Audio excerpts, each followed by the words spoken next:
Today, we will take a quick look at what we perceive to be the biggest problems with the House of the Dragon.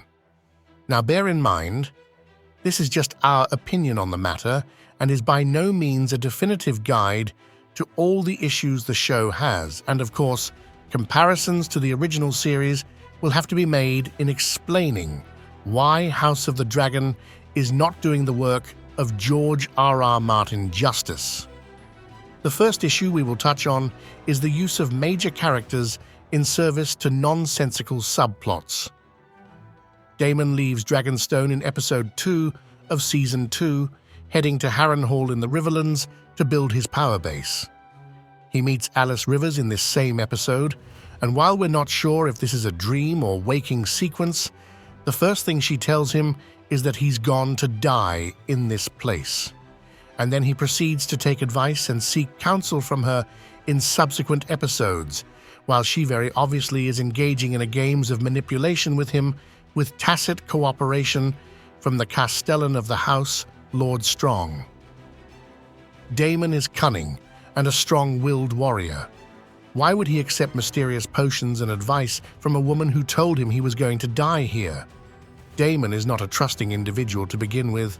It stretches credulity that he would not see the manipulation at some point. I think we have made our point with this one, so I won't belabor the issue, save to say it makes no sense that he was played for a fool the entire season, while fumbling attempts at mustering the Riverlands hosts to his cause.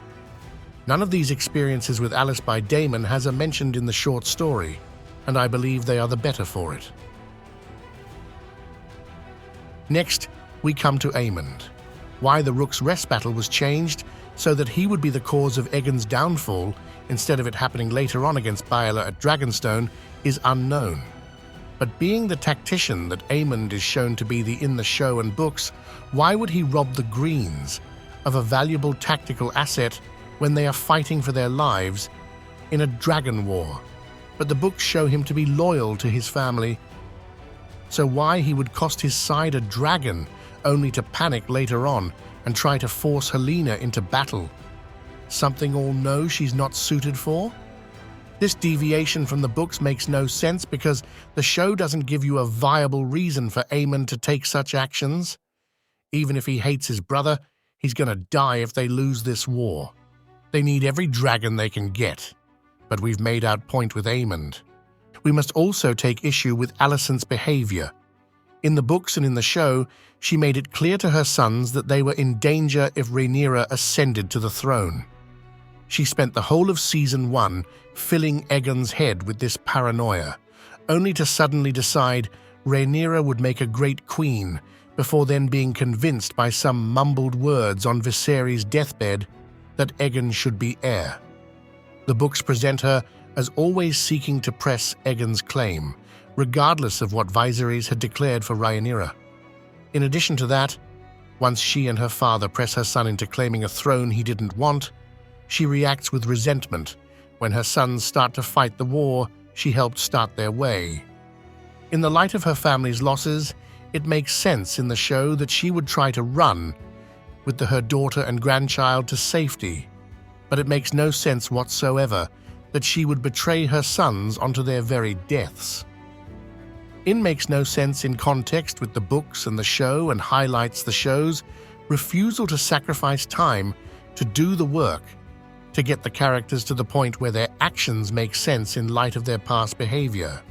Alicent has always been about family and duty first, but then decides to betray that same family so she can wander the land like a vagabond. Because things are about to get real bloody, we will take a very brief look at Rhaenyra. Some have complained about her lack of action and dithering while on verge of starting a major war, but this actually in keeping with the book version of Rhaenyra, who was portrayed as entitled, spoiled, and reliant on her privileges as the king's daughter for everything in life. It makes sense that she would be indecisive since she relied on her father's decree to open doors for her and to continually grease the skids of whatever difficulties she might have. We could discuss one of the biggest changes in her in Season 1, going from an entitled, spoiled, willful brat who didn't care about the common people or what they thought, to becoming a woman that could raise 3 well-mannered sons and who appeared to be greatly matured, and how no reason was given for this change in character. But overall, we take no issues with Rhaenyra because Daemon already addressed her character. She wasn't chosen for her virtue, or her greatness, or her shining potential, but because she was choice preferable to Daemon. She shows some potential for the restraint Jon Snow often displays, but allows herself to be talked out of it by the bad influence that is Mysaria, who convinces her to squander the forces that should be husbanded for the long night in the name of preserving those same forces. Some have complained about the Corlys' continuous, feeling around the edges talks with Alan, which finally came to a head in the final episode of Season 2. Alan's venting at his years of neglect and abandonment were some of the finest of the entire season, but it took to many of these father-son talks to get here, and let's face it, this should have been just one of the great scenes of the infamous Sea Snake for this season, but instead, he's relegated to being an errand boy for Rhaenyra and begging his various descendants to be his heir. I think we can all agree that the character of Corlys being confined to court and to scenes talking to his illegitimate son is a waste of his legend. The Dragon Seed was another clearly rushed subplot. They clearly didn't want to spend time going through the Dragon Seed trials, and so incredibly condensed it to Adam and Ulf being unceremoniously chosen, and Hugh the Hammer having an impromptu face-off with Vermithor.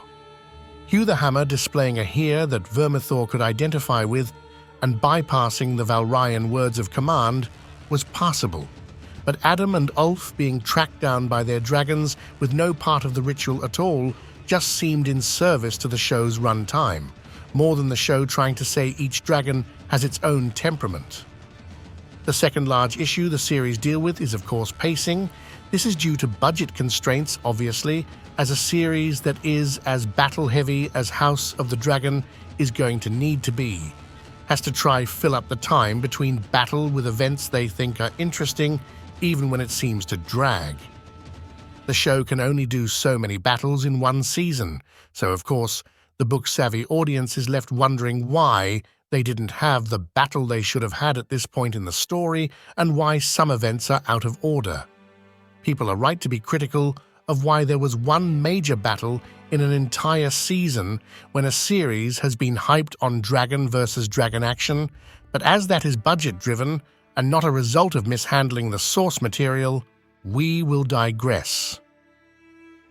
Another issue the show deals with is character likability, which of course brings the original series into sharper focus. Even though George R.R. Martin has questioned the validity of strictly good versus bad characters, we can generally agree that in the original series of Game of Thrones, the Starks were considered the good guys, the Lannisters the bad, with Daenerys being considered a force for good by many initially as well. We were able to invest in Ned Stark, Jon Snow, Sansa, Arya, Robb, Bran, and their allies in a world that cruelly betrayed them because they were honest and honorable.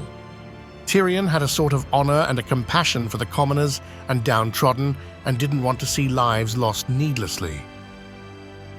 Robert was shown to be a bad king, but a good man who didn't deserve to be underhandedly betrayed.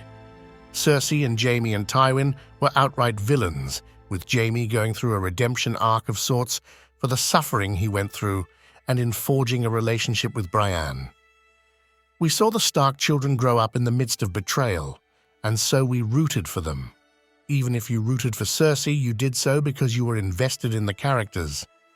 You grew invested in them because they stood for something passionately, whether it was good or bad. For those that aren't book fans, House of the Dragon lacks that. The time jumps in Season 1 meant you didn't see many of the main characters grow up, so attachment is lacking there, and the more morally grey nature of Hot D means there are not clear-cut major good guy characters like Jon Snow.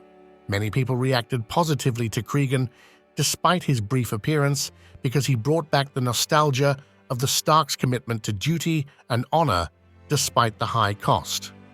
Alan comes across as a forthright, honorable man in the face of a world that was wronged him, but you only see bits and pieces of him while he watches men oversee ship preparation in scene after scene. It's hard to stand out in the soupy morass of moral relativism that the show has cultivated, for all their faults, at least the original Game of Thrones. Showrunners understood the need for a bright, sword-swinging hero, even in a very morally grey universe. Perhaps Darren the Daring could be this character, but the show has invested no time in him. Books fans that like or hate a character already did so before the show, but fans jumping on for the television version find it harder to grasp onto these characters to feel one way or the other. The third major issue with the show is the story itself. Unlike the original series, it's not going to culminate in a great, apocalyptic battle in which many major characters will go out in a blaze of glory. It's a sad, morose account of a family tearing itself apart in which there is no clear-cut winner because of the terrible cost paid for power-hungry members of that same family. Despite the show introducing the Song of Ice and Fire prophecy, no one really believes that Rhaenyra will be doing this all for a noble purpose towards the end.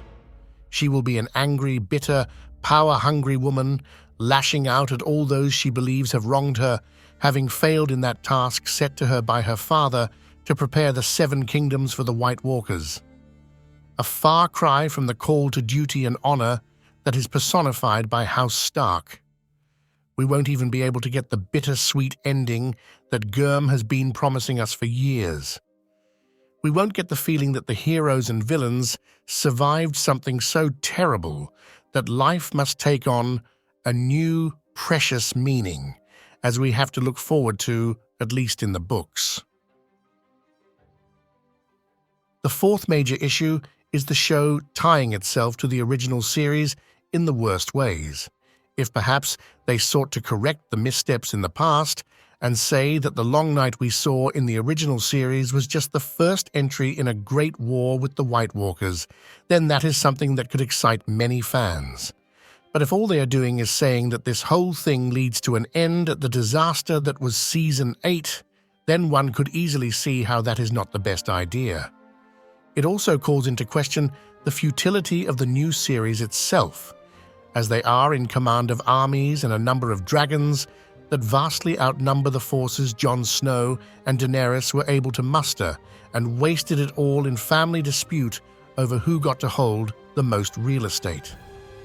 The fifth major issue is episode length and amount. There are so many characters to deal with that they have already cut out major characters like Nettles and cut the screen time of other important characters. It would be challenging but possible to give characters needing it more time and extend the length of the show, but it could definitely be done. One is left wondering why Otto is missing for most of the season, but then shows up in one random scene near the end. Again, we must admit frustration at how Darren has received no screen time at all in 18 episodes, but then we are subjected to multiple scenes of Rhaena stumbling around the Vale, trying to find a dragon in one episode alone.